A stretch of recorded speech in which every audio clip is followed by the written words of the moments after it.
Today we're going to be going over a couple of different ways we can increment a variable in C.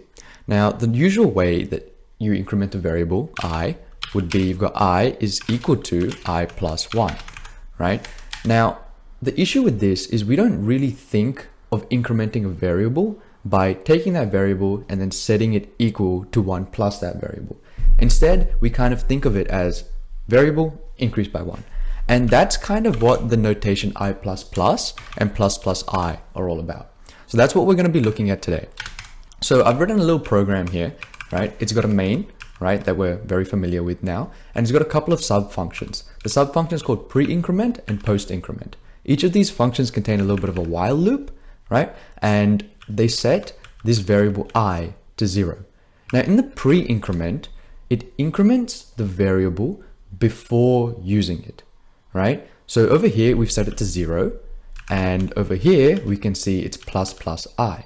So that means it's going to increment it first, and then it's going to use it, right? Conversely, we've got the post increment, which is going to use the variable first. So it's going to use it at I equals 0. And then after it's used it, it's going to increment it by 1. So now let's take a look at what this would look like in an actual program. So I'm running it here, compiled it with GCC, we're familiar with that. And as you can see, you've got the pre-increment, so it incremented it first to 1, and then it printed it out.